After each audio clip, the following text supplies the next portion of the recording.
L'univers regorge d'objets gigantesques. La Terre est la 5e plus grosse planète de notre système solaire.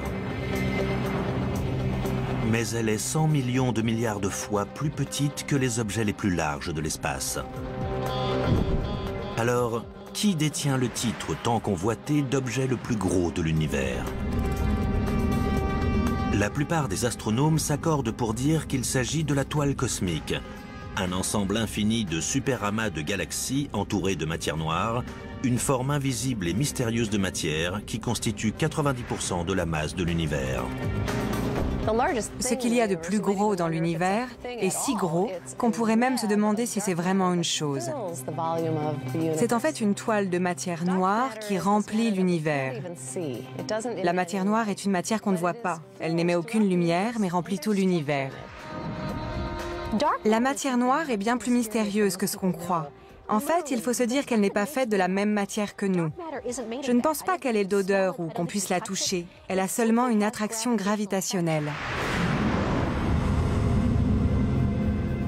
La toile cosmique de matière noire devient visible quand on observe les objets qui la remplissent.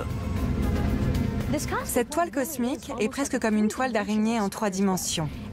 Au centre de tous les vortex, on trouve les superamas, des amas de milliers de galaxies, et des filaments de galaxies qui les relient dans tout l'espace de l'univers. La gravité la plus profonde et la plus puissante qui se trouve aux intersections de ces structures en toile d'araignée attire les gaz. Et c'est là que les galaxies et les amas de galaxies se forment. Mais quelle taille fait vraiment la toile cosmique?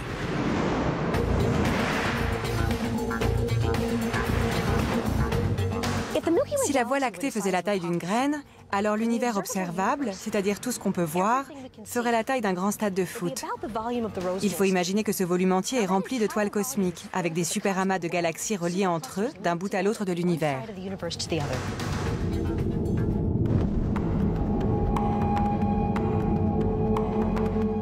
Les origines de la toile cosmique sont encore incertaines. Mais les scientifiques pensent que ses racines datent du Big Bang, le début de notre univers. Pendant l'explosion du Big Bang, l'univers entier s'est étendu très rapidement. Donc la toile de matière cosmique contient toute la matière originelle qui a été créée pendant l'explosion du Big Bang, mais dans une forme très très étendue qu'on connaît aujourd'hui.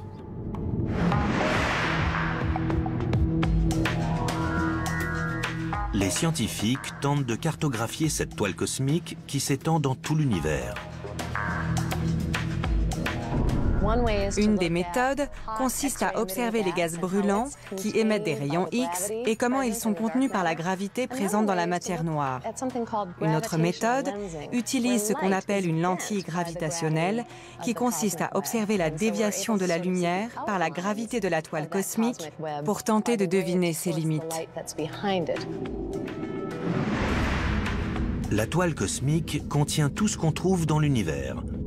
Mais certains scientifiques remettent en question son titre d'objet le plus large parce que la toile n'est en fait pas continue dans l'espace. La toile cosmique n'est pas le plus gros objet lié par la gravité de l'univers, parce que toute la matière de l'univers s'est tellement étendue que la force de la gravité n'a pas suffi à la concentrer dans une seule zone, alors que les superamas de galaxies sont bien liés par la gravité. Ce qui veut dire que leur masse est suffisamment importante pour produire la gravité nécessaire pour les garder accrochés dans le temps.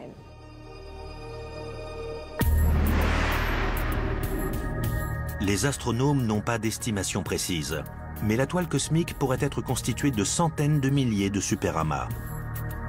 Ces collections gigantesques de galaxies liées par la gravité peuvent s'étendre sur des centaines de millions d'années-lumière.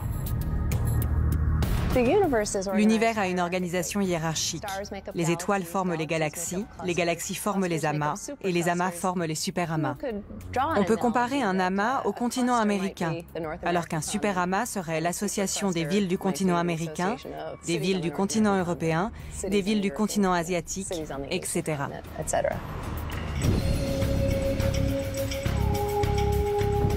Le superamas de galaxies qui détient actuellement le record de taille est appelé le superamas de Shapley. Cette région dense de galaxies fait 400 millions d'années-lumière de long. Il faudrait des millions de milliards d'années à la plus rapide des navettes spatiales pour le traverser. Le superamas de Shapley comprend plusieurs constellations et se trouve à presque 650 millions d'années-lumière de notre Voie lactée.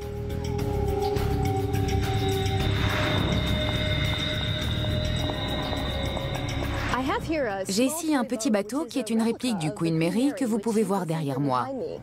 Mon petit bateau est 4000 fois plus petit que l'original. Si on imagine que notre Voie lactée fait la même taille que mon jouet, alors un des plus grands superamas qu'on connaît, le superamas de Shapley, ferait à peu près la même taille que le Queen Mary.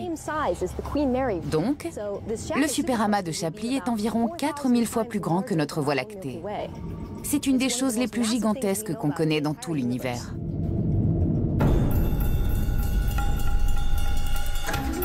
Les astronomes ont découvert les superamas dans les années 50.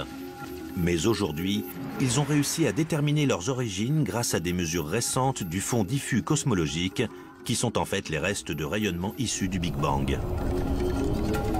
On a conclu que tous les superamas, y compris celui de Shapley, se sont formés au même moment que notre univers, il y a 13 milliards d'années. Pendant que l'univers évolue et s'élargit, la gravité agit comme une force d'attraction. Donc n'importe quelle région qui a un peu plus de densité attire de plus en plus de matière. Le superamas de Shapley est en fait une accumulation de nombreuses petites galaxies qui ont été absorbées. Et c'est comme ça qu'il est devenu si gros. Et même si cela semble incroyable, les scientifiques pensent que le superamas de Shapley pourrait être encore plus gros qu'on le croit. En fait, on ne voit peut-être qu'une petite fraction de ce que contient vraiment le superamas de Shapley. Quand le Wide Field Infrared Survey Explorer sera lancé, on devrait pouvoir observer l'espace 10 fois plus loin qu'autrefois. Et peut-être qu'on découvrira que le superamas de Shapley est en fait beaucoup plus grand que ce qu'on pensait. Les superamas de galaxies resteront liés avec le temps grâce à la gravité. La gravité les maintient attachés. Donc même si l'univers s'agrandit avec le temps, ces superamas de galaxies resteront collés et en orbite les uns par rapport aux autres.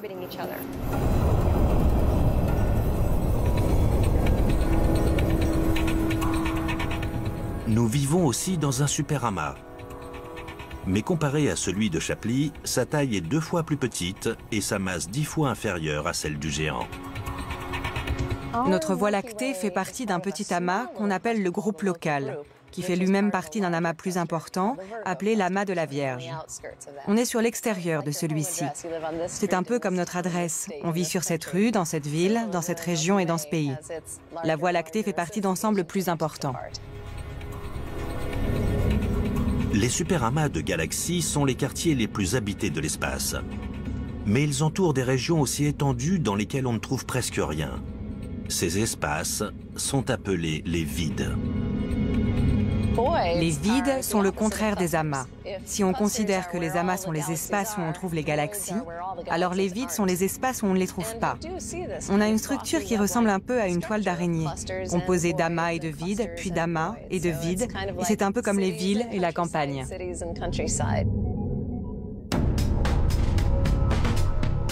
Le vide le plus important de l'univers s'appelle le Bouvier. Il tire son nom de la constellation dans laquelle il se trouve. Cet espace presque vide s'étend sur 250 millions d'années-lumière, ce qui correspond à 25 galaxies de Voie lactée mises les unes à côté des autres. Si on regarde dans n'importe quelle direction du cosmos, on voit quelque chose, un truc. Partout où on regarde, il y a quelque chose, et pourtant, il y a ce trou gigantesque qui ne contient rien.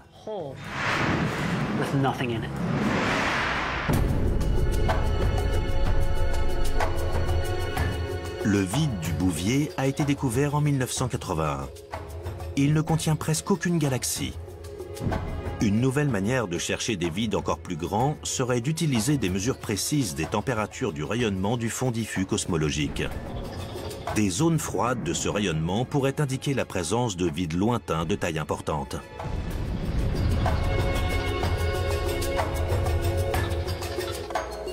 L'histoire de leur formation est plus ou moins l'inverse de celle des amas.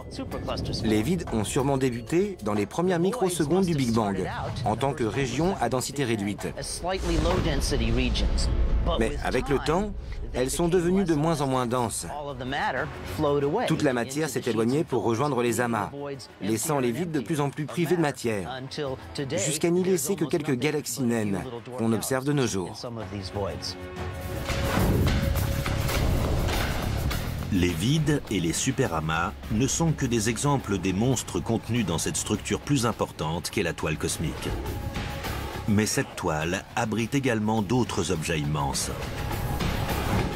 comme des bulles colossales qui pourraient contenir les réponses des énigmes de la formation des galaxies.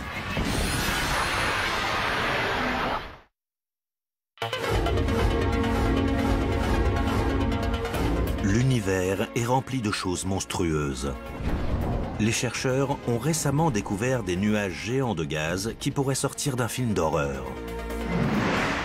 Ces objets mystérieux sont appelés des blobs Lyman alpha. C'est mon objet préféré dans les géants de l'univers.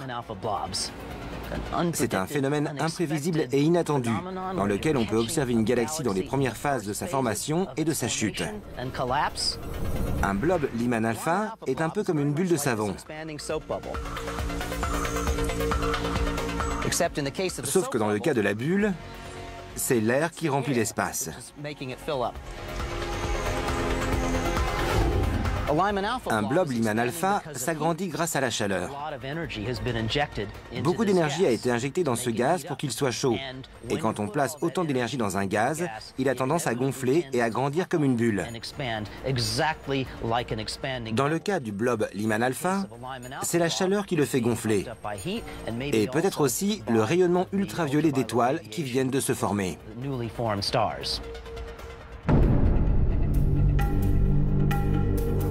Le plus gros blob Lyman alpha connu est une structure en forme d'amibe qui ressemble à une méduse géante de couleur verte. Elle est large de 200 millions d'années-lumière et se situe dans la constellation du Verseau. Quand on observe le blob Lyman alpha, on voit des gaz qui s'insinuent parmi ses premières étoiles et galaxies. C'est un peu comme une forme amorphe d'environ 30 blobs séparés. C'est gigantesque. La structure doit faire environ 3000 fois la taille de notre Voie lactée. À Hawaï, les télescopes Keck et Subaru contiennent des filtres spéciaux qui permettent d'observer ce blob lointain et ses tentacules incurvés.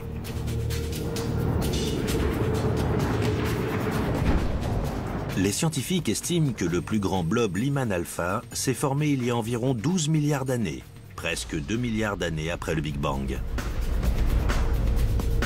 Les techniques d'observation qu'on utilise se focalisent sur une couleur très spécifique de la lumière, une émission lumineuse qu'on appelle Lyman alpha. Donc, quand on entend l'expression blob Lyman alpha, c'est parce qu'on examine une image du ciel filtrée de manière à ne voir que la lumière Lyman alpha, qui possède cette longueur d'onde très spécifique qui permet d'observer un blob dans le ciel. Les blobs Lyman alpha sont peut-être les précurseurs des amas galactiques qu'on observe de nos jours. À l'intérieur de ces bulles gigantesques pourraient se trouver des cocons qui s'ouvriront un jour pour former de nouvelles galaxies. Les blobs Lyman alpha sont sûrement une phase très courte et très spéciale de la formation d'une galaxie. Je pense que la plupart d'entre eux finiront par se briser et former de jeunes galaxies dans les prochaines centaines de millions d'années. Donc, c'est une phase très spéciale durant laquelle la galaxie prend forme.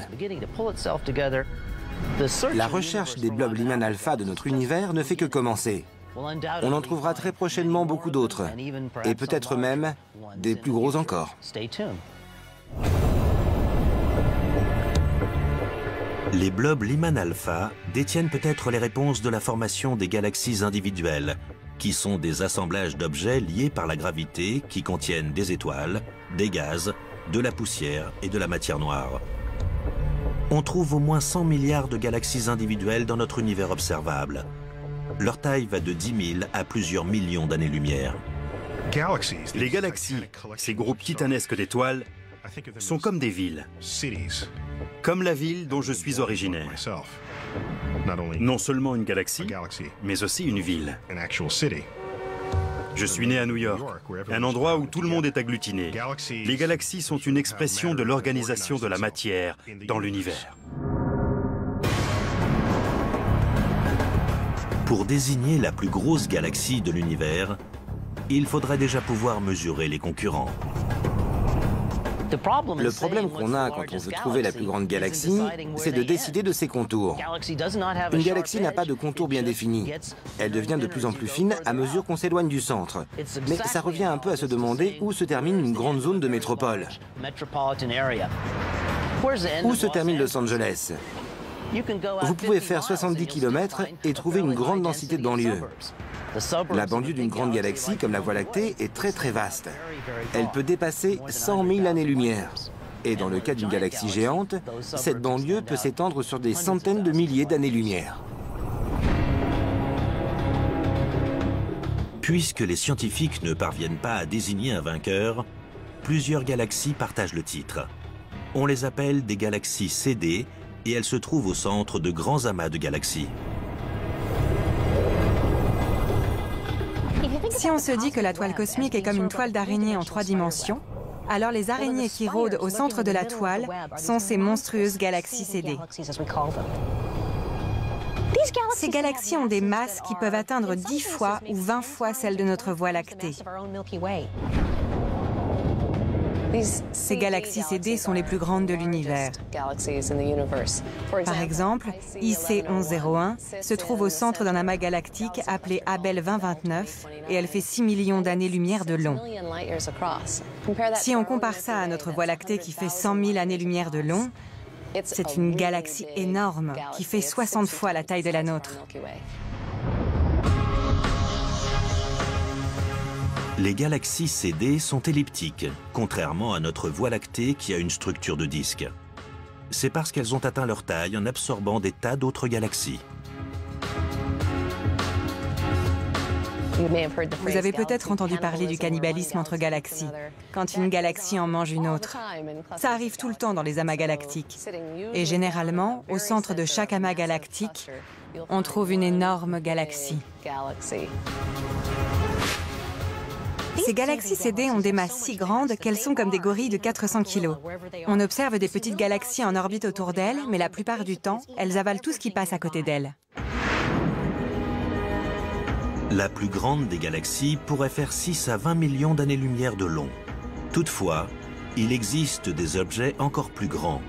On les appelle des lobes radiaux.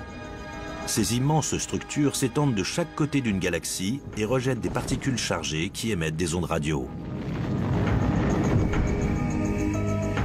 Je me trouve dans une carrosserie et je vais utiliser ces 2 torches pour simuler les jets radio qui sortent des côtés opposés d'un disque d'accrétion et qui tourbillonnent autour d'un trou noir supermassif. Donc là, on observe une petite flamme bleue qui sort de la torche. Mais en infrarouge, on verrait que la chaleur de la torche va bien plus loin.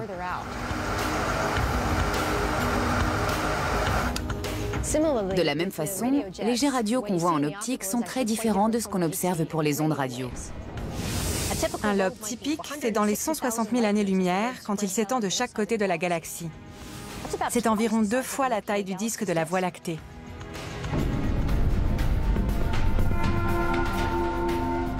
Les astronomes pensent que les lobes radio tirent leur énergie des trous noirs supermassifs situés dans des quasars. Ce sont les centres lumineux de la plupart des galaxies actives. Les jets d'énergie radio qui viennent d'un trou noir géant et qui constituent les énormes structures des lobes radio sont en fait très proches des quasars. D'ailleurs, dans certains cas, on observe un quasar peu puissant au centre de la galaxie qui est entouré par ces lobes géants de chaque côté. Ils ont été propulsés par des jets d'électrons très puissants qui se déplacent à la vitesse de la lumière et qui sortent sûrement des pôles nord et sud d'un trou noir en train de tourbillonner. Les lobes radio dépendent de la matière qui tombe dans le trou noir. Quand la matière est aspirée par le trou noir, une partie de cette matière est accélérée et finit dans les lobes. Donc la taille de ces lobes dépend de la quantité de matière que le trou noir a absorbée et c'est pour ça que leur taille change avec le temps. Les télescopes radio ont scruté l'univers et trouvé le plus gros lobe radio connu. Celui qui détient le record est situé dans une galaxie appelée 3C236, dans la constellation du Petit Lion. Ces jets s'étendent sur 40 millions d'années-lumière. Les scientifiques ne comprennent pas pourquoi certaines galaxies actives ont ces jets et d'autres non. Mais une chose est sûre, les lobes radio ne sont pas éternels. Ils ne dureront que quelques millions d'années. Tout comme cette torche qui finira par consommer tout son gaz et s'éteindre, les jets d'une radiogalaxie finiront par s'éteindre. Quand le trou noir aura consommé tous les matériaux qui se trouvent à proximité, il ne restera plus rien du disque d'accrétion à projeter à travers les lignes du champ magnétique et le jet s'éteindra. Si les trous noirs produisent ces lobes radio gigantesques, alors quel est le plus gros trou noir de l'univers? Pour le moment, les scientifiques parient sur le vainqueur.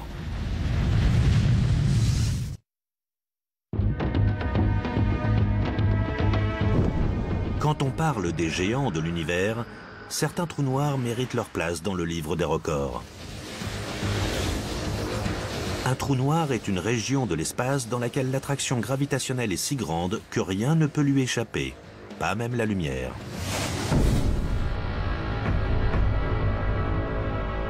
Il existe des milliards de ces monstres noirs dans l'univers. On les classe en deux catégories de taille.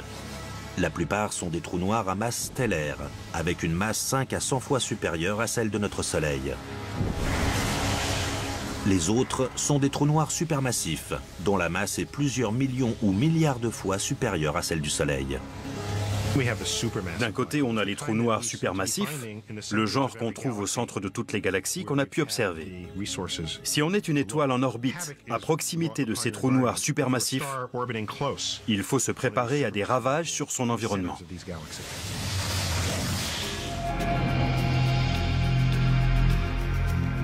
Les trous noirs ne sont en fait pas très grands. Mais quand on mesure leur masse, ils deviennent de sérieux compétiteurs dans la catégorie poids lourd de l'univers. Au centre de notre Voie lactée, on sait qu'il y a un trou noir qui fait à peu près 3 millions de fois la masse de notre Soleil. Pourtant, vu que les trous noirs sont incroyablement denses, la taille de ce trou noir est assez petite, mais sa puissance gravitationnelle est époustouflante. Comme le suggère leur nom, ces monstres noirs sont aussi sombres parce qu'aucune lumière ne peut leur échapper. Donc, on ne peut les observer que quand leur gravité affecte un autre objet spatial, comme une étoile, ou quand ils absorbent de la matière.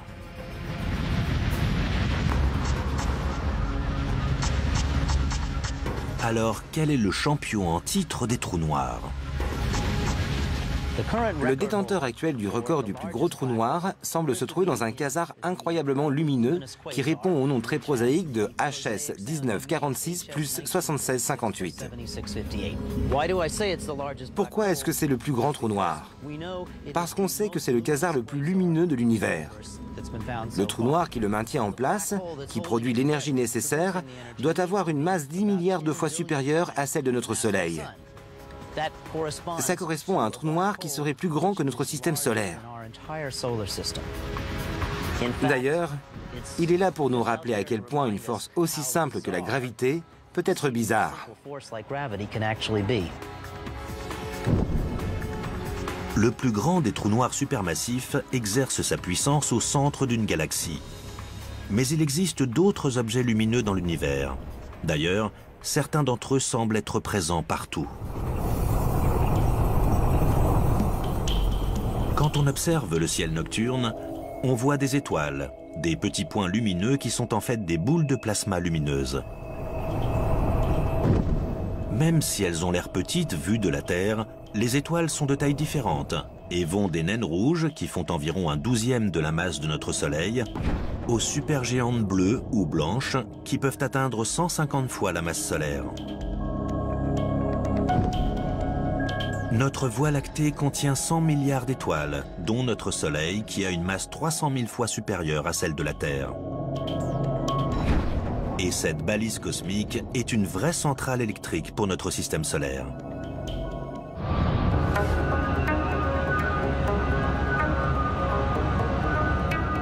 Cette centrale produit plus de 300 MW d'énergie. Ça suffirait pour alimenter quelques centaines de milliers de foyers.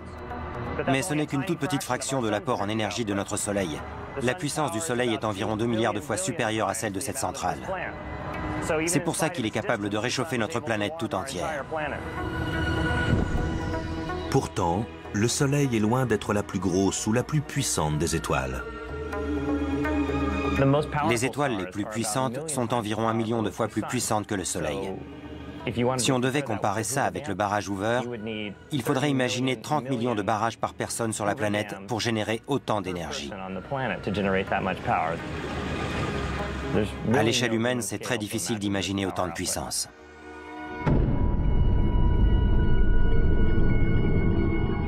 Les grandes étoiles qui peuvent produire autant d'énergie sont appelées des hypergéantes rouges. C'est un type d'étoile encore plus grande que des supergéantes. Généralement, des étoiles comme le Soleil transforment de l'hydrogène en hélium pour créer de l'énergie. Mais les étoiles hypergéantes ont déjà consommé tout l'hydrogène de leur noyau et utilisent celui qui se trouve autour du noyau pour le fusionner en hélium. Et c'est ce qui les rend si chaudes. C'est toute cette énergie qui fait gonfler les étoiles et elles se retrouvent avec une très grande surface qui peut atteindre la taille de l'orbite terrestre, voire plus. Dans le vaste champ des hypergéantes rouges, il semblerait que VY Canis Majoris ait le diamètre le plus important. Il est 2000 fois plus large que celui du Soleil. Il faudrait 26 000 ans à la plus rapide des voitures de course pour en faire le tour. Cette championne stellaire se trouve à environ 5000 années-lumière de la Terre, dans la constellation du Grand Chien. Si on remplaçait notre Soleil par VY Canis Majoris, si on mettait cette étoile hypergéante à la place du Soleil, son rayon irait plus loin que l'orbite de Saturne. Il couvrirait environ 9 fois la distance entre le Soleil et la Terre. Son diamètre serait bien plus large que celui du Soleil. Les astronomes déterminent le rayon d'une étoile de cette taille en examinant sa température. On utilise des mesures de la température à la surface de l'étoile, ce qu'on peut déterminer en observant sa couleur. Ensuite, on mesure la luminosité de cette étoile et en combinant ces deux informations, on peut déterminer sa surface totale et en déduire son diamètre. Pour ça, il faudrait qu'on puisse avoir une estimation précise de sa luminosité et de sa température à partir de sa couleur. La plupart du temps, elles ont juste l'air de petits points lumineux et on est incapable d'en avoir une vision précise. En revanche, il existe de nouveaux instruments qu'on appelle des interféromètres et qui sont capables d'analyser des sources lumineuses très petites comme des étoiles. Dans certains cas, on a même réussi à obtenir des mesures directes des dimensions stellaires.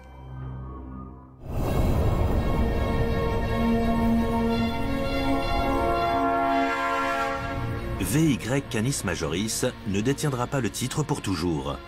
La masse de cette hypergéante rouge perd l'équivalent de presque 30 masses terrestres par an. Les plus grandes étoiles de l'univers, comme VY Canis Majoris, sont en train de mourir. De plus en plus instables à mesure qu'elles gonflent, elles s'éteignent progressivement en brûlant leur carburant nucléaire. VY Canis Majoris n'a sûrement que quelques millions d'années. Les étoiles de cette taille ne vivent pas très longtemps. Elles consomment leur carburant à une vitesse prodigieuse. Et elles gonflent pour atteindre le stade d'hypergéante auquel elles restent pendant quelques centaines de milliers d'années, ce qui est très peu de temps, avant d'exploser en supernova. VY Canis Majoris a peut-être le diamètre le plus important. Mais quand on s'intéresse à la masse, c'est une autre étoile qui détient la palme.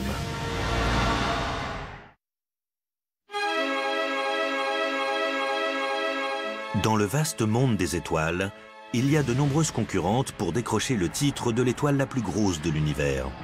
Mais en fait, la grosseur d'une étoile peut désigner deux choses différentes. Quand on parle de la plus grosse étoile, on peut vouloir dire deux choses. Soit l'étoile avec le diamètre le plus important, soit celle avec la masse la plus importante. La masse est la mesure de la quantité de matière qui nous compose. Selon certains astronomes, l'étoile à la masse la plus élevée se trouve dans notre galaxie. Elle fait partie d'un système binaire appelé A1 et composé de deux étoiles qui partagent un centre de gravité et qui en font le tour une fois tous les 4 jours.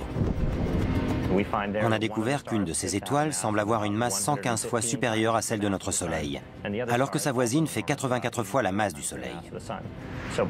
Donc ces deux étoiles binaires font partie des étoiles les plus massives qu'on a pu observer. Il en existe sûrement de plus massives encore que cet amas stellaire, mais c'est le plus massif qu'on a pu observer jusqu'ici. Mais ces énormes étoiles n'auront pas une longue vie. Les étoiles géantes sont incroyablement lumineuses. Parfois, elles peuvent masquer des millions d'étoiles à proximité. Mais ça a un coût. Elles consomment leur carburant plus rapidement que toutes les autres. Et quand elles meurent, le spectacle est impressionnant. Elles explosent et se répandent partout dans la galaxie. Donc, le prix à payer pour vivre une vie à masse élevée et très lumineuse, c'est de finir sa vie dans une explosion incroyable. Une étoile brillante brûle plus vite et meurt plus tôt. Mais en même temps, ces étoiles chaudes sont des éléments essentiels à la vie. Donc sans ces étoiles massives, on ne serait pas ici aujourd'hui. Parce que je n'aurais jamais pu avoir le fer qui se trouve dans mon sang ou le calcium qui se trouve dans mes os. Tous ces éléments se forment uniquement dans les étoiles les plus massives.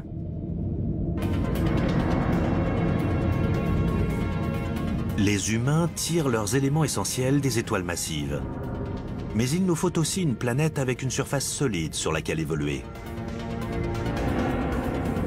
Les planètes sont classées en deux groupes, les géantes gazeuses comme Jupiter et les petites telluriques comme la Terre. Jupiter est la plus grande planète de notre système solaire et la Terre est en 5e position. Pourtant, même si Jupiter règne en maître dans notre petit quartier galactique, c'est loin d'être la plus grosse planète de l'univers. La plus grande planète dont on connaît le rayon est appelée 13-4. Elle tire son nom du relevé transatlantique d'exoplanètes qu'il a découverte dans la constellation d'Hercule en 2006. 13-4 est inhabituellement grande par rapport à sa masse. On peut mesurer son rayon directement, et il est assez inhabituel. Il est 70% de fois supérieur à celui de Jupiter, et pourtant sa masse ne fait que 80% de celle de Jupiter. Sa densité est équivalente à un bouchon de liège ou à de la crème chantilly. Si on regarde la Terre, c'est une planète tellurique, très dense. Et les géantes gazeuses comme Jupiter sont constituées de gaz et d'eau comprimée, ainsi que d'autres substances chimiques qui sont aussi très comprimées. À côté de ça, 13-4 est un chamallow. Même si 13-4 est légère par rapport à sa taille, elle est quand même 18 fois plus grosse que la Terre. Les scientifiques ne savent pas très bien comment elle a pu atteindre cette taille. Une théorie voudrait que sa proximité à son étoile ait fait chauffer de nombreuses substances chimiques dans son atmosphère, ce qui emprisonne énormément de chaleur similaire à des gaz à effet de serre. Cette planète est à peu près située à 5% de la distance Terre-Soleil de son étoile parente. C'est très très près. En fait, elle est tellement proche de son étoile qu'elle fait le tour de son orbite en 3 jours et demi. Vous pouvez imaginer la chaleur et la force des rayons émis par cette étoile. Et vu que cette planète ne peut pas refroidir, elle ne peut pas rétrécir, parce que quand les gaz sont très chauds, ils gagnent en volume. C'est peut-être ça qui peut expliquer la grande taille du rayon de la planète. 13-4 est peut-être une planète un peu gonflée. Mais pour ce qui est d'accueillir la vie, les planètes les plus grosses ne sont pas les plus attractives. Ces planètes géantes ne sont faites que de gaz. Elles n'ont pas du tout de structure solide. On ne peut pas se tenir dessus. Donc ce n'est pas vraiment l'endroit où on pourrait s'attendre à trouver de la vie, parce que celle-ci serait constamment soufflée dans l'atmosphère et ce ne serait pas un environnement très propice à son évolution. Cette planète n'est pas habitable parce qu'elle est trop proche de son étoile parente. Elle est grillée par le rayonnement de son soleil. Ce serait un endroit très chaud et très désagréable pour que des humains s'y installent.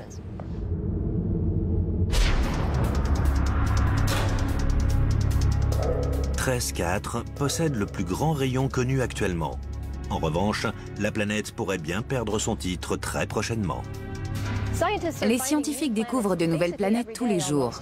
Donc, il est très possible qu'on en découvre une nouvelle qui serait encore plus grande que celle-ci. En plus des planètes, les scientifiques découvrent également de nouveaux astéroïdes. Ce sont des corps rocheux qui n'ont pas réussi à devenir des planètes. Et le plus gros d'entre tous pourrait bien se trouver dans notre quartier galactique.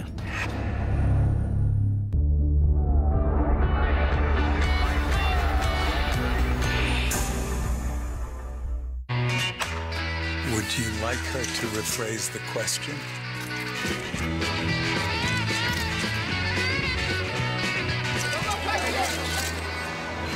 La nouvelle eau de parfum, bleu de Chanel.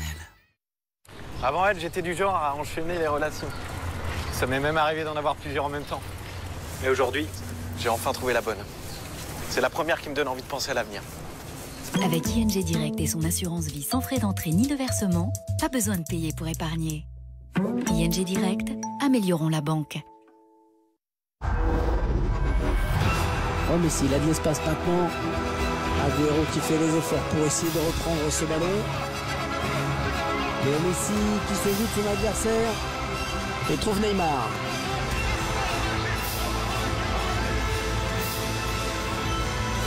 Léo Messi. Oh le but! EA Sports to the game. Disponible maintenant sur Xbox One. Hé, mon nouveau lave-linge a des yeux! Des yeux pour voir quoi? Tes tâches, par exemple. Siemens présente iSensoric, des capteurs intelligents pour un soin du linge haute performance. Siemens, l'extraordinaire se vit au quotidien. Telle que vous la voyez, Anna recherche activement une maison avec jardin.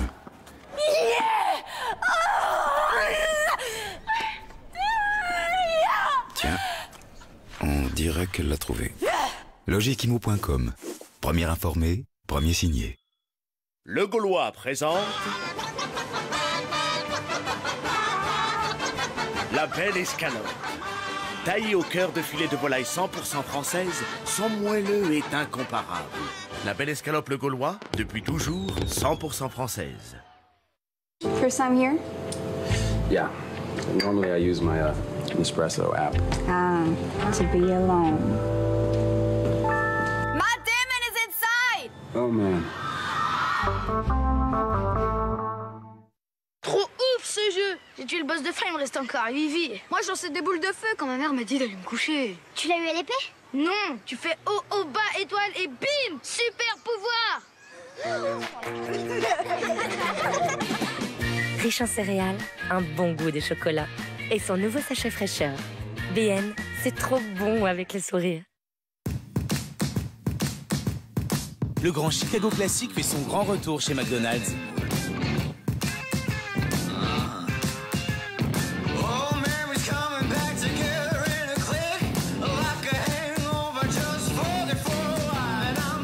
Des oignons rouges, du fromage fondu et une délicieuse sauce au goût fumé. Le grand Chicago Classic à redécouvrir en ce moment chez McDonald's. Commandez-le dès maintenant sur mcdonalds.fr.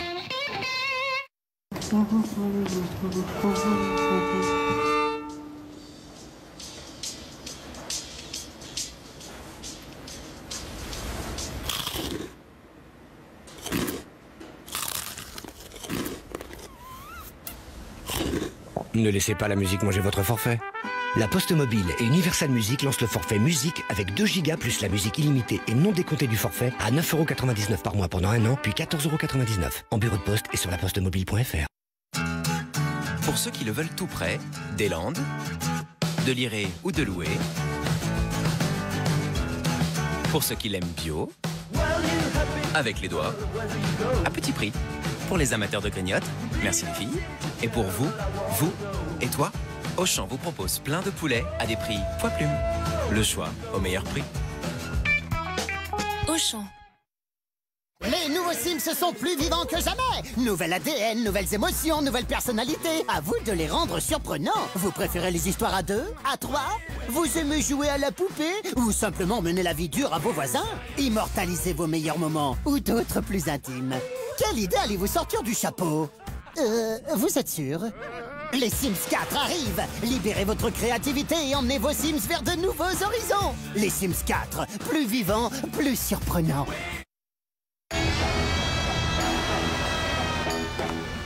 Ça va aller? Parce que, je veux dire, c'est plutôt raide comme pente. Je peux peut-être vous aider? Oui. Appuyez sur le bouton, s'il vous plaît. L'Opel Mokka avec système de contrôle en descente, le meilleur de la qualité allemande. C'est une allemande. Élu 4x4 de l'année 2013 et 2014 en Allemagne. L'Opel Mokka est à partir de 275 € par mois, sans apport, sans condition.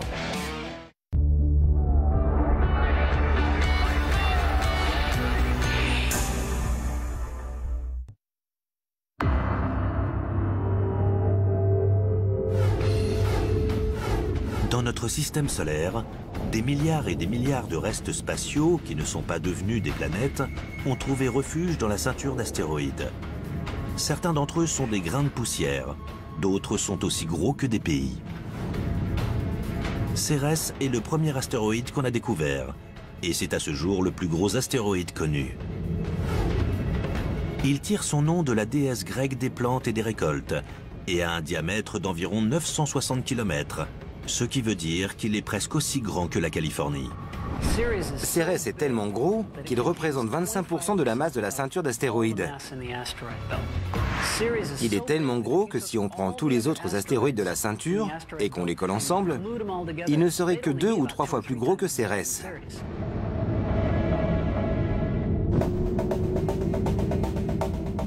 La taille de Cérès le distingue du reste des rochers de la ceinture d'astéroïdes.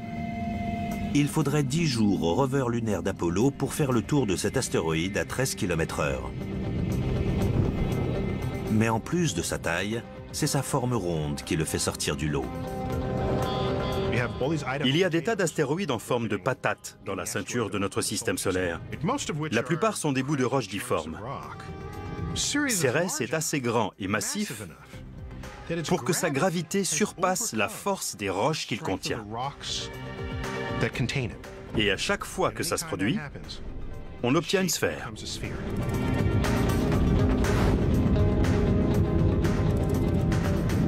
À cause de sa forme sphérique, Cérès a une double étiquette. La définition actuelle d'une planète naine est un objet suffisamment massif avec une gravité assez importante pour obtenir une forme ronde. Et puisque Cérès est ronde, en plus d'être un astéroïde, c'est une planète naine. On sait très peu de choses sur sa composition pour le moment. On sait qu'il est fait de roche, mais qu'il pourrait aussi contenir de l'eau glacée, et peut-être même de l'argile. La mission Dawn a pour objectif d'entrer dans son orbite et d'utiliser des tas d'instruments pour qu'on puisse en apprendre davantage sur la composition de cet astéroïde de taille inhabituelle qui se trouve dans notre système solaire. Cérès a beau être le plus gros astéroïde de notre système solaire, il nous reste beaucoup de choses à découvrir sur notre univers. Il est très possible qu'en explorant d'autres systèmes solaires, on trouve un astéroïde plus gros que Cérès. Notre système solaire contient des objets de taille impressionnante. Sa plus grosse planète, Jupiter, a également la plus grosse des lunes, Ganymède. La planète Mars contient le plus gros volcan connu, qu'on appelle Olympus Mons. Il fait 27 km de haut, ce qui veut dire qu'il est environ 3 fois plus haut que le plus haut volcan terrestre. Il est tellement haut que si on se tenait à la base d'Olympus Mons, on ne pourrait pas voir son sommet à cause de la courbure de Mars. Donc, dans notre système solaire, les plus gros objets ont vraiment une influence importante sur la forme de l'univers.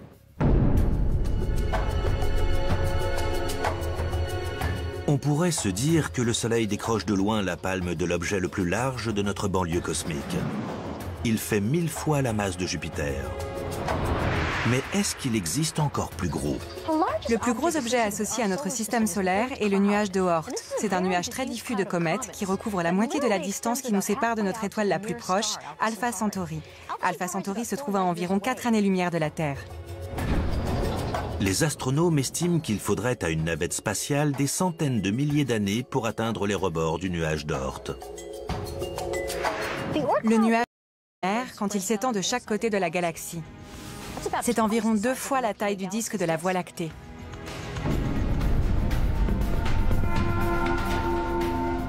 Les astronomes pensent que les lobes radiaux tirent leur énergie des trous noirs supermassifs situés dans des quasars.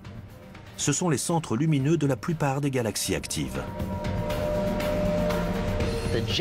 Les jets d'énergie radio qui viennent d'un trou noir géant et qui constituent les énormes structures des lobes radio sont en fait très proches des quasars. D'ailleurs, dans certains cas, on observe un quasar peu puissant au centre de la galaxie qui est entouré par ces lobes géants de chaque côté. Ils ont été propulsés par des jets d'électrons très puissants qui se déplacent à la vitesse de la lumière et qui sortent sûrement des pôles nord et sud d'un trou noir en train de tourbillonner. Les lobes radio dépendent de la matière qui tombe dans le trou noir. Quand la matière est aspirée par le trou noir, une partie de cette matière est accélérée et finit dans les lobes. Donc la taille de ces lobes dépend de la quantité de matière que le trou noir a absorbée, et c'est pour ça que leur taille change avec le temps. Les télescopes radio ont scruté l'univers et trouvé le plus gros lobe radio connu. Celui qui détient le record est situé dans une galaxie appelée 3C236, dans la constellation du Petit Lion. Ces jets s'étendent sur 40 millions d'années-lumière. Les scientifiques ne comprennent pas pourquoi certaines galaxies actives ont ces jets et d'autres non. Mais une chose est sûre, les lobes radio ne sont pas éternels. Ils ne dureront que quelques millions d'années. Tout comme cette torche qui finira par consommer tout son gaz et s'éteindre, les jets d'une radiogalaxie finiront par s'éteindre. Quand le trou noir aura consommé tous les matériaux qui se trouvent à proximité, il ne restera plus rien du disque d'accrétion à projeter à travers les lignes du champ magnétique et le jet s'éteindra. Si les trous noirs produisent ces lobes radio gigantesques, alors quel est le plus gros trou noir de l'univers? Pour le moment, les scientifiques parient sur le vainqueur.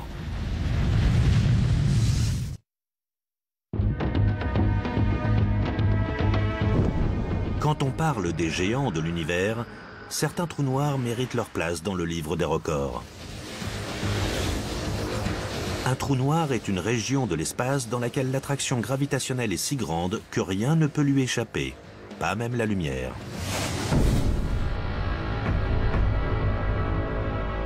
Il existe des milliards de ces monstres noirs dans l'univers.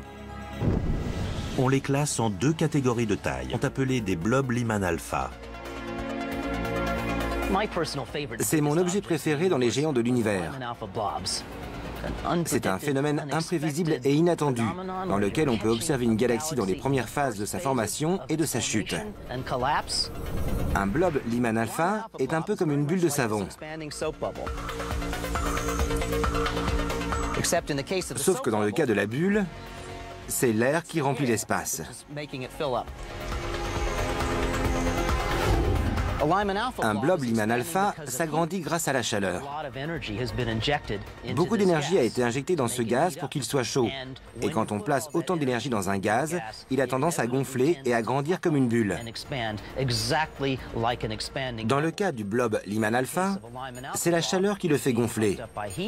Et peut-être aussi le rayonnement ultraviolet d'étoiles qui viennent de se former.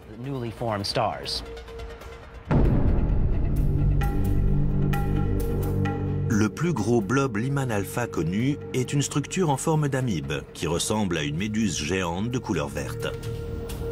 Elle est large de 200 millions d'années-lumière et se situe dans la constellation du Verseau. Quand on observe le blob Lyman alpha, on voit des gaz qui s'insinuent parmi ses premières étoiles et galaxies. C'est un peu comme une forme amorphe d'environ 30 blobs séparés. C'est gigantesque. La structure doit faire environ 3000 fois la taille de notre Voie lactée. À Hawaï, les télescopes Keck et Subaru contiennent des filtres spéciaux qui permettent d'observer ce blob lointain et ses tentacules incurvés.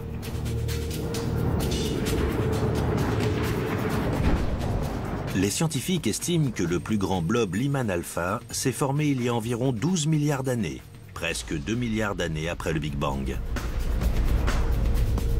Les techniques d'observation qu'on utilise se focalisent sur une couleur très spécifique de la lumière, une émission lumineuse qu'on appelle Lyman alpha. Donc, quand on entend l'expression blob Lyman alpha, c'est parce qu'on examine une image du ciel filtrée de manière à ne voir que la lumière Lyman alpha, qui possède cette longueur d'onde très spécifique qui permet d'observer un blob dans le ciel. Les blobs Lyman alpha sont peut-être les précurseurs des amas galactiques qu'on observe de nos jours. À l'intérieur de ces bulles gigantesques pourraient se trouver des cocons qui s'ouvriront un jour pour former de nouvelles galaxies. Les blobs Lyman alpha sont sûrement une phase très courte et très spéciale de la formation d'une galaxie. Je pense que la plupart d'entre eux finiront par se briser et former de jeunes galaxies dans les prochaines centaines de millions d'années. Donc, c'est une phase très spéciale durant laquelle la galaxie... Elle est large de 200 millions d'années-lumière et se situe dans la constellation du Verseau. Quand on observe le blob Lyman alpha, on voit des gaz qui s'insinuent parmi ces premières étoiles et galaxies. C'est un peu comme une forme amorphe d'environ 30 blobs séparés. C'est gigantesque. La structure doit faire environ 3000 fois la taille de notre Voie lactée. À Hawaï, les télescopes Keck et Subaru contiennent des filtres spéciaux qui permettent d'observer ce blob lointain et ses tentacules incurvés.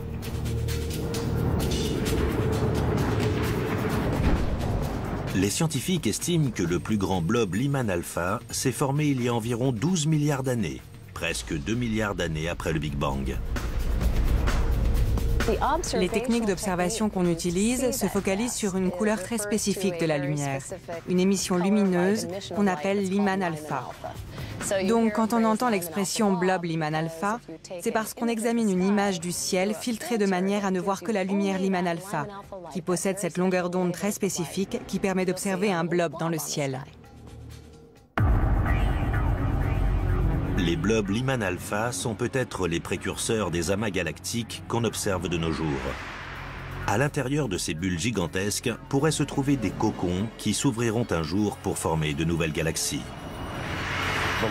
Les blobs Lyman alpha sont sûrement une phase très courte et très spéciale de la formation d'une galaxie. Je pense que la plupart d'entre eux finiront par se briser et former de jeunes galaxies dans les prochaines centaines de millions d'années. Donc, c'est une phase très spéciale durant laquelle la galaxie prend forme. La recherche des blobs Lyman alpha de notre univers ne fait que commencer. On en trouvera très prochainement beaucoup d'autres, et peut-être même des plus gros encore. Les blobs Lyman alpha détiennent peut-être les réponses de la formation des galaxies individuelles, qui sont des assemblages d'objets liés par la gravité qui contiennent des étoiles, des gaz, de la poussière et de la matière noire. On trouve au moins 100 milliards de galaxies individuelles dans notre univers observable. Leur taille va de 10 000 à plusieurs millions d'années-lumière. Les galaxies, ces groupes titanesques d'étoiles, sont comme des villes. Comme la ville dont je suis originaire. Non seulement une galaxie, mais aussi une ville. Je suis né à New York, un endroit où tout le monde est agglutiné. Les galaxies sont une expression de l'organisation de la matière dans l'univers.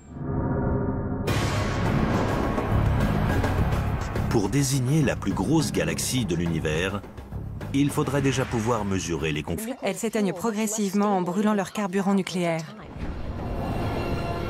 VY Canis Majoris n'a sûrement que quelques millions d'années. Les étoiles de cette taille ne vivent pas très longtemps.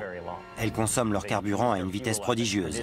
Et elles gonflent pour atteindre le stade d'hypergéante auquel elles restent pendant quelques centaines de milliers d'années, ce qui est très peu de temps, avant d'exploser en supernova. VY Canis Majoris a peut-être le diamètre le plus important, mais quand on s'intéresse à la masse, c'est une autre étoile qui détient la palme.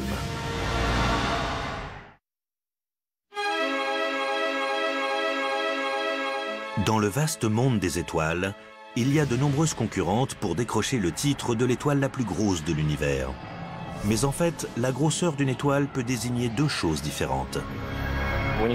Quand on parle de la plus grosse étoile, on peut vouloir dire deux choses. Soit l'étoile avec le diamètre le plus important, soit celle avec la masse la plus importante. La masse est la mesure de la quantité de matière qui nous compose. Selon certains astronomes, l'étoile à la masse la plus élevée se trouve dans notre galaxie. Elle fait partie d'un système binaire appelé A1 et composé de deux étoiles qui partagent un centre de gravité et qui en font le tour une fois tous les 4 jours. On a découvert qu'une de ces étoiles semble avoir une masse 115 fois supérieure à celle de notre Soleil, alors que sa voisine fait 84 fois la masse du Soleil. Donc ces deux étoiles binaires font partie des étoiles les plus massives qu'on a pu observer. Il en existe sûrement de plus massives encore que cet amas stellaire, mais c'est le plus massif qu'on a pu observer jusqu'ici. Mais ces énormes étoiles n'auront pas une longue vie. Les étoiles géantes sont incroyablement lumineuses. Parfois, elles peuvent masquer des millions d'étoiles à proximité. Mais ça a un coût. Elles consomment leur carburant plus rapidement que toutes les autres. Et quand elles meurent, le spectacle est impressionnant. Elles explosent et se répandent partout dans la galaxie. Donc, le prix à payer pour vivre une vie à masse élevée et très lumineuse, c'est de finir sa vie dans une explosion incroyable. Une étoile brillante brûle plus vite et meurt plus tôt. Mais en même temps, ces étoiles chaudes sont des éléments essentiels à la vie. Donc sans ces étoiles massives, on ne serait pas ici aujourd'hui. Parce que je n'aurais jamais pu avoir le fer qui se trouve dans mon sang ou le calcium qui se trouve dans mes os. Tous ces éléments se forment uniquement dans les étoiles les plus massives.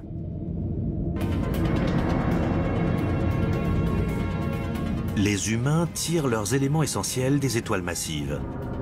Mais il nous faut aussi une planète avec une surface solide et qui a une masse 300 000 fois supérieure à celle de la Terre. Et cette balise cosmique est une vraie centrale électrique pour notre système solaire.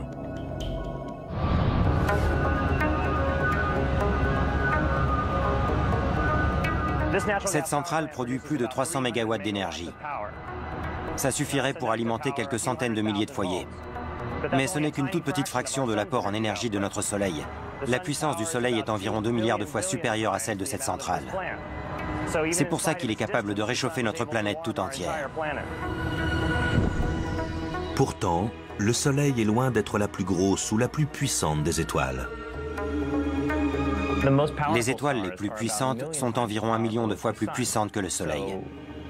Si on devait comparer ça avec le barrage Hoover, il faudrait imaginer 30 millions de barrages par personne sur la planète pour générer autant d'énergie. À l'échelle humaine, c'est très difficile d'imaginer autant de puissance.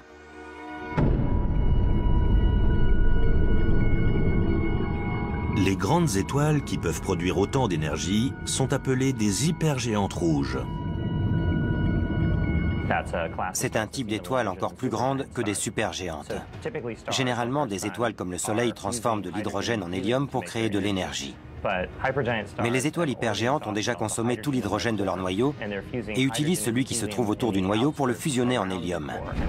Et c'est ce qui les rend si chaudes. C'est toute cette énergie qui fait gonfler les étoiles et elles se retrouvent avec une très grande surface qui peut atteindre la taille de l'orbite terrestre, voire plus. Dans le vaste champ des hypergéantes rouges, il semblerait que VY Canis Majoris ait le diamètre le plus important. Il est 2000 fois plus large que celui du Soleil. Il faudrait 26 000 ans à la plus rapide des voitures de course pour en faire le tour.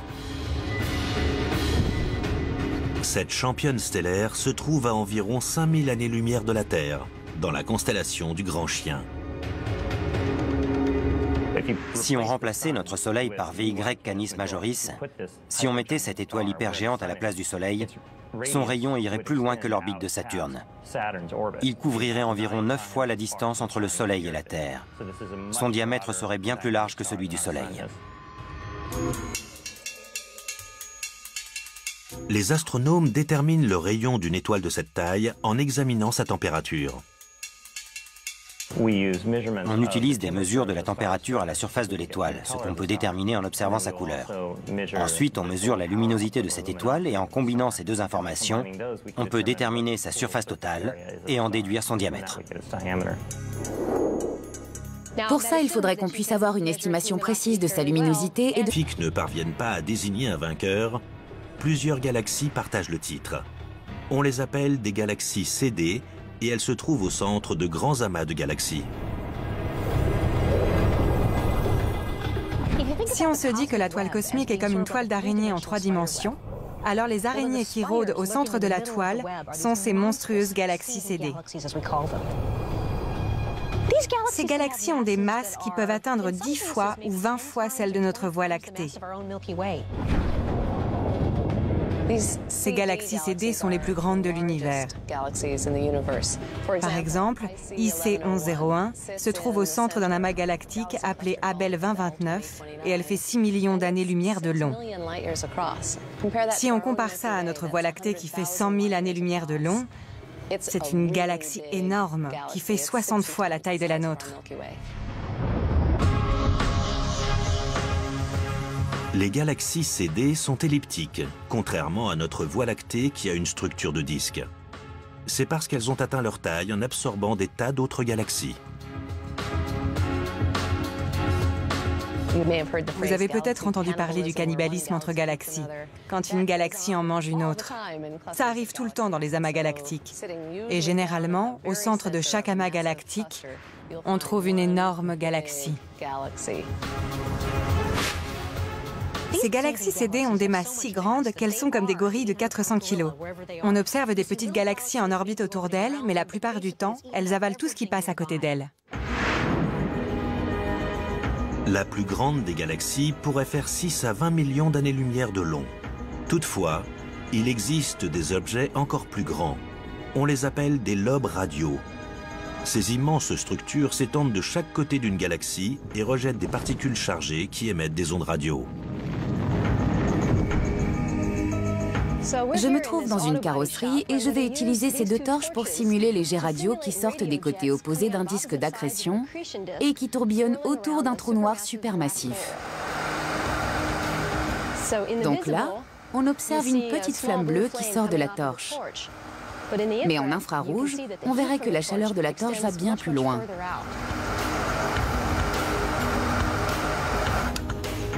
De la même façon, les jets radio qu'on voit en optique sont très différents de ce qu'on observe pour les ondes radio. Un lobe typique fait dans les 160 000 années-lumière quand il s'étend de chaque côté de la galaxie. C'est environ 2 fois la taille du disque de la Voie lactée.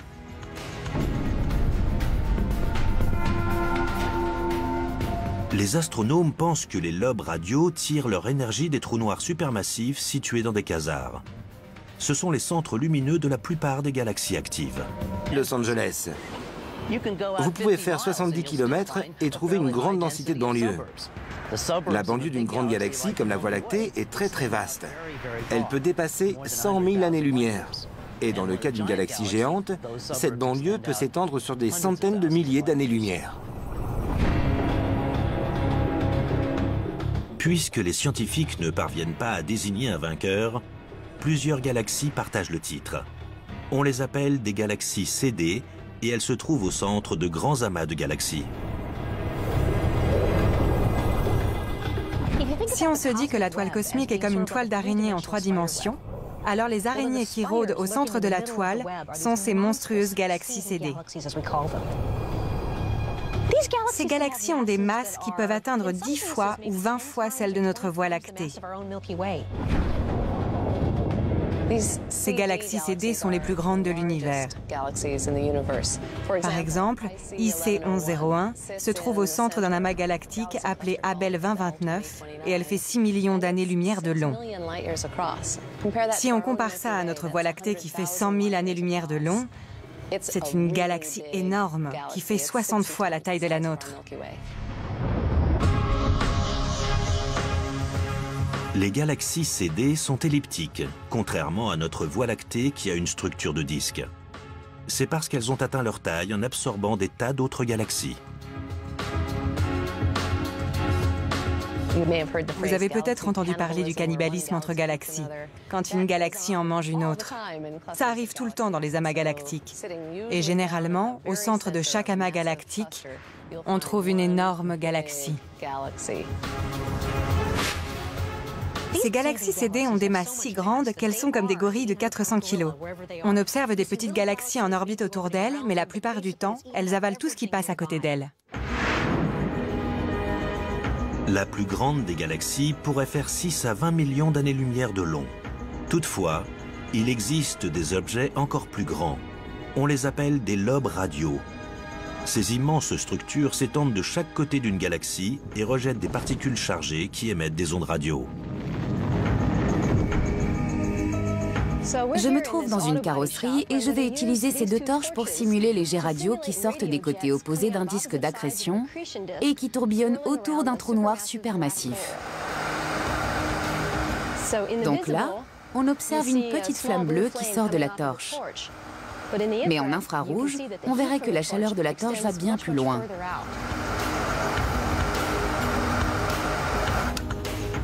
De la même façon, les jets radio qu'on voit en optique sont très différents de ce qu'on observe pour les ondes radio.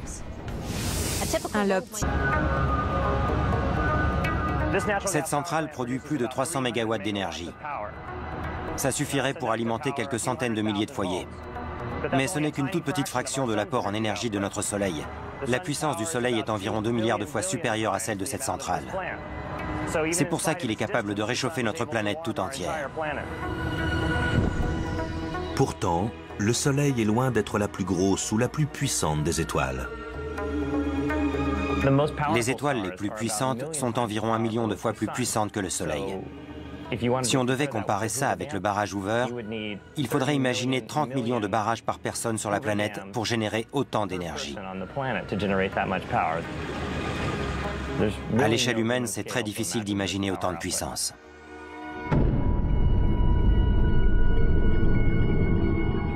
Les grandes étoiles qui peuvent produire autant d'énergie sont appelées des hypergéantes rouges. C'est un type d'étoile encore plus grande que des supergéantes.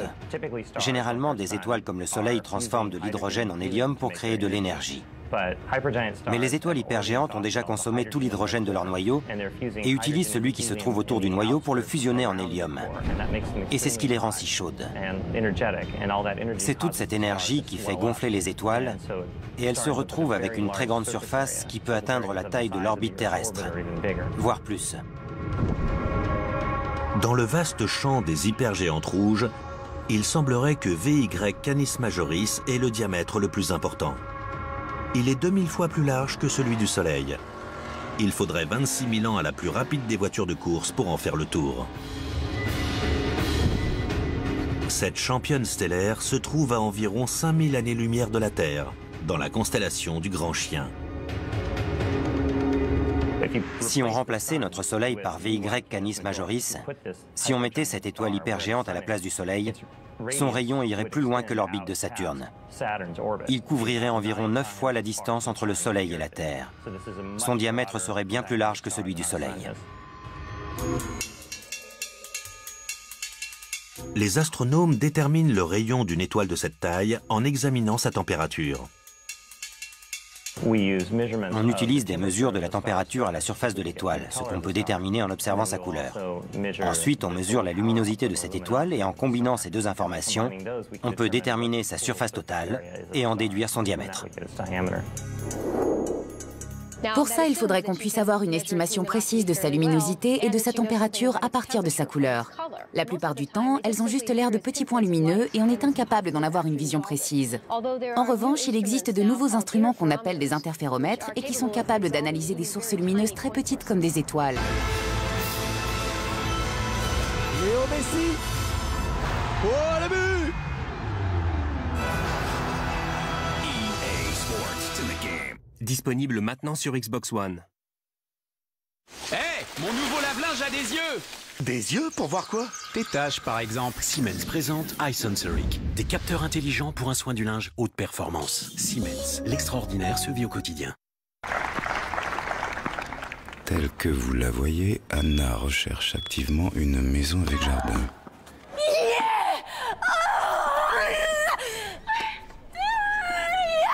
Tiens, on dirait qu'elle l'a trouvé. Logiquimo.com. Premier informé, premier signé. Le Gaulois présente...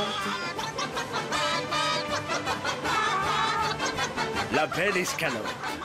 Taillée au cœur de filet de volaille 100% française, son moelleux est incomparable. La belle escalope Le Gaulois, depuis toujours, 100% française. First time here? Yeah. Normally I use my Nespresso app. Ah, to be alone. Matt Damon is inside! Oh man. Trop ouf ce jeu! J'ai tué le boss de fin, il me reste encore à Vivi. Moi j'en sais des boules de feu quand ma mère m'a dit d'aller me coucher. Tu l'as eu à l'épée? Non, tu fais haut, haut, bas, étoile et bim! Super pouvoir! Riche en céréales, un bon goût de chocolat et son nouveau sachet fraîcheur. BN, c'est trop bon avec le sourire. Le grand Chicago Classic fait son grand retour chez McDonald's.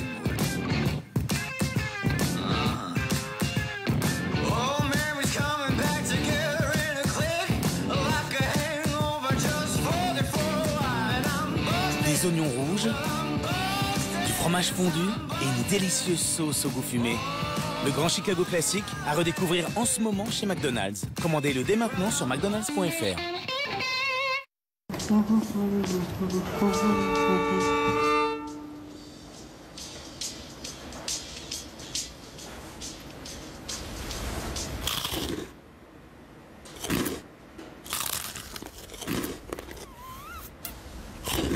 Ne laissez pas la musique manger votre forfait. La Poste Mobile et Universal Music lancent le forfait musique avec 2 Go plus la musique illimitée et non décomptée du forfait à 9,99 € par mois pendant un an, puis 14,99 € en bureau de poste et sur lapostemobile.fr. Pour ceux qui le veulent tout près, des Landes, de lirer ou de louer. Pour ceux qui l'aiment bio, avec les doigts, à petit prix. Pour les amateurs de grignottes, merci les filles. Et pour vous, Mais ces énormes étoiles n'auront pas une longue vie. Les étoiles géantes sont incroyablement lumineuses. Parfois, elles peuvent masquer des millions d'étoiles à proximité. Mais ça a un coût. Elles consomment leur carburant plus rapidement que toutes les autres. Et quand elles meurent, le spectacle est impressionnant. Elles explosent et se répandent partout dans la galaxie. Donc, le prix à payer pour vivre une vie à masse élevée et très lumineuse, c'est de finir sa vie dans une explosion incroyable. Une étoile brillante brûle plus vite et meurt plus tôt. Mais en même temps, ces étoiles chaudes sont des éléments essentiels à la vie. Donc sans ces étoiles massives, on ne serait pas ici aujourd'hui. Parce que je n'aurais jamais pu avoir le fer qui se trouve dans mon sang ou le calcium qui se trouve dans mes os. Tous ces éléments se forment uniquement dans les étoiles les plus massives.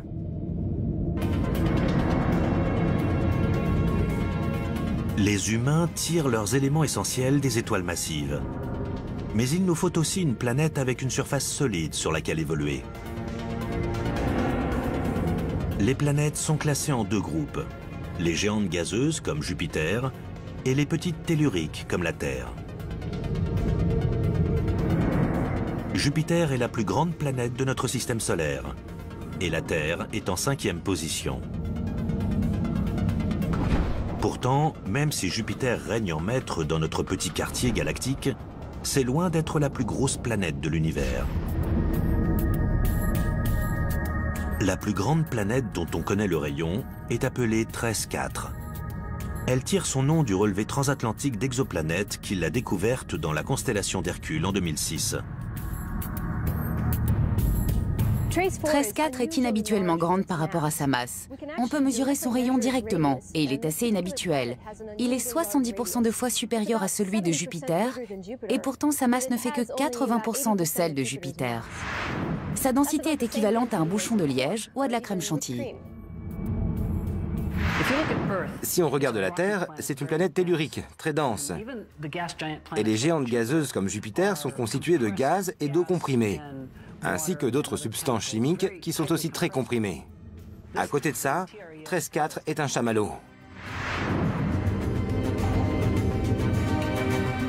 Même si 13,4 est légère par rapport à sa taille, elle est quand même 18 fois plus grosse que la Terre. Les scientifiques ne savent pas très bien comment elle a pu atteindre cette taille. Une théorie voudrait que sa proximité à son étoile ait fait chauffer de nombreuses substances chimiques dans son atmosphère, ce qui emprisonne énormément de chaleur